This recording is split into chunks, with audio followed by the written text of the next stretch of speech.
श्री स्वामी समर्थ. नमस्कार मंडळी, मी तृप्ती. तुम्हा सर्वांचं माझ्या चॅनलमध्ये खूप खूप स्वागत आहे. बघा मंडळी, रविवारी गुरुपौर्णिमा आहे. गुरुपौर्णिमेला असं विशेष महत्त्व आहे. या दिवशी आपले जे गुरु आहे त्यांची कृतज्ञता व्यक्त करण्याचा हा दिवस आहे. अनेक जण आपले जे गुरु आहे ते गुरुपद घेतात, अनेक सेवा करतात आणि हो, आपल्या जीवनामध्ये आपण योग्य मार्गावर चालण्यासाठी आपल्याला जे मार्ग दाखवतात ते म्हणजे आपले गुरु. या दिवशी तुम्हाला जेवढी तुमच्याकडून सेवा होणार आहे तेवढी सेवा करायची आहे. असंच आपल्या घरामध्ये इडापिडा आहे, कटकट आहे, सतत नकारात्मक ऊर्जा आहे, असं वाटतं की आपल्या घरावर कोणी करणी केली आहे किंवा सतत माझ्या घरात कोणीतरी आहे असे स्वतःला भास होतात, वाटतात.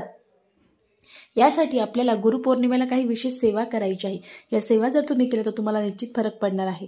त्याआधी तुम्ही जर माझ्या चॅनलला नवीन असाल तर प्लीज चॅनलला सबस्क्राईब करा, शेअर करा आणि कमेंट्स करायला विसरू नका.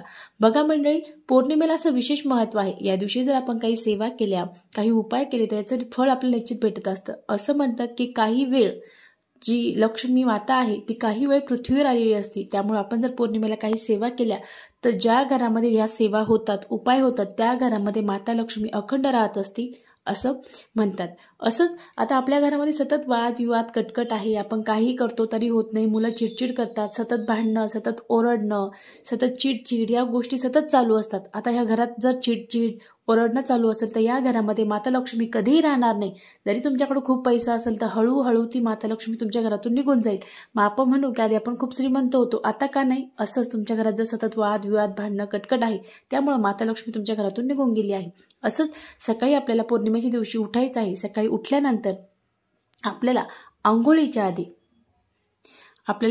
आपलं पूर्ण घर झाडायचे आहे. पण घर झाडताना किंवा घराला झाडू मारताना आपल्याला आपले जे शेवटची रूम आहे त्या शेवटच्या रूमपासून अगदी हॉलपर्यंत म्हणजे मेन मुख्य दरवाजापर्यंत झाडत न्यायचं आहे आणि तिथं तो कचरा भरायचा आहे. पण झाडताना आधी बेडरूम झाडायची, नंतर हॉल झाडायचा, नंतर किचन झाडायचं. अशी चुकी करू नका. अशी जर चुकी तुम्ही करत असाल तर तुमच्या घराची सकारात्मक ऊर्जा आहे ती घरात येणार नाही आणि आणखीन नकारात्मक ऊर्जा घरात येईल आणि आणखीन जे चांगलं व्हायचं ते चांगलं तर होणार नाही, पण काही वाईट गोष्टी तुमच्यासोबत घडतील.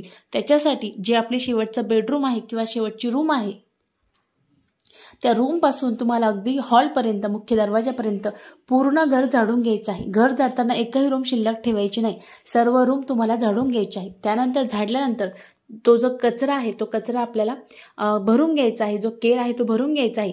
बघा, आपण केर भरल्यानंतर त्यात थोडंसं जो खाली थोडंसं कचरा राहतो. जेव्हा आपण केर भरतो, केर भरल्यानंतर थोडासा कचरा खाली राहतो. तो थोडासा कचरा आपल्याला काय करायचा आहे, एक कागद घ्यायचा आहे. त्या कागदामध्ये आपल्याला तो कचरा भरून घ्यायचा आहे. भरून घेतल्यानंतर तसंच आपल्याला बाहेर जायचं आहे. आपल्या आजूबाजूला कुठेतरी पिंपळाचं झाड असणार आहे, पिंपळाचं वृक्ष असणार आहे. पिंपळाच्या झाडाजवळ आपल्याला जायचं आहे. पौर्णिमेच्याच दिवशी ती पुडी घ्यायची आहे.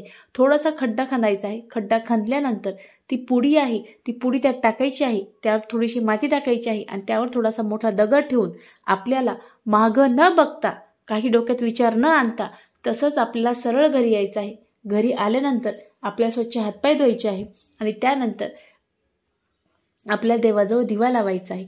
बघा मंडळी, असं केल्याने आपली जी दरिद्रता आहे, आपली जी इडापिडा आहे ही आपली दूर होणार आहे. पण तुम्ही जेव्हा हा उपाय करायला जाणार आहात तर चुकून सुद्धा मागं बघू नका, कारण तुमच्या घरातली दरिद्रता, तुमच्या घरातली गरिबी तुम्ही तिथं ठेवून आला आहात. आणि जर तुम्ही मागं येताना बघितलं की काय झालं, पुडी आहे का, दगड गेला का, कोणी काढलं का, असं जर केलं ती दरिद्रता परत तुमच्या मागं डबल नाही आणि टिबलने तुमच्या घरात ती प्रवेश करेल. मास्याने तुम्हाला फरक पडणार आहे का? नाही.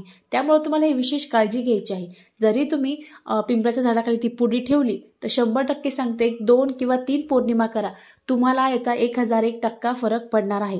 उपाय अगदी साधा आणि अगदी सोपा आहे. तुम्ही करा. तुमच्या घरातले मुलगा असेल, मुलगी असेल, पतिदेव असेल ते सुद्धा करतील. उपाय साधा सोपा आहे पण निश्चित करायचा आहे. त्यानंतर आपल्याला थोडंसं पौर्णिमेच्या दिवशी पाणी घ्यायचं आहे आणि पाण्यात थोडीशी चिमूटभर किंवा 2 चिमूटभर हळद टाकायची आहे आणि त्याचा सडा आपल्याला आपल्या फ्लॅट सिस्टीम असेल तर समोर टाका आणि मोठं तुम्हाला रो हाऊस असेल, बंगलो असेल तर तुम्ही समोरसुद्धा तो पिवळ्या हळदीचा सडा टाकायचा आहे पाण्यात हळद टाकून. त्यानंतर आपला जो मुख्य दरवाजा आहे त्या मुख्य दरवाजाला आपल्याला हळदीचं लेपन करायचं आहे. थोडंसं गोमित्र, थोडंसं गंगाजल, पाणी, कापूर आणि हळद घेऊन त्याचं लेपन करायचं आहे. आता त्यानंतर संध्याकाळी हा जो उपाय आहे हा सुद्धा अतिशय प्रभावी आहे. संध्याकाळी आपल्याला दिवे लागण्याची वेळेस, आता जेव्हा हा उपाय सकाळी आणि संध्याकाळी पण करायचा आहे। जेव्हा आपण हळदीचं लेपन करणार आहोत त्यावेळेस आपल्याला एक पंती घ्यायची आहे। पंतीमध्ये 2 वातीची 1 वात करायची आहे आणि त्यात तुम्ही जेही तेल वापरता घरामध्ये ते तेल त्यामध्ये टाकायचं आहे। त्यानंतर जेव्हा आपण आपल्या मुख्य दरवाजामध्ये येतो, मुख्य दरवाजात जेव्हा आपण येतो तेव्हा आपला जो उजवा हात असतो त्या उजव्या हाताला आपल्याला तो दिवा लावायचा आहे। दिवा हा सकाळी सुद्धा लावायचा आहे आणि तीच पंती घेऊन आपल्याला त्यामध्ये संध्याकाळी सुद्धा दिवा लावायचा आहे। हा सुद्धा उपाय अतिशय चांगला आहे। याने सुद्धा माता लक्ष्मी आकर्षित होते आणि माता लक्ष्मी आपल्या घरामध्ये अखंड वास करत असते। त्यानंतर हा सुद्धा अतिशय प्रभावी उपाय आहे, निश्चित करायचा आहे। त्यानंतर संध्याकाळी आपल्या घरातला कर्ता पुरुष किंवा कर्ता स्त्री त्यांनी हा उपाय करायचा आहे।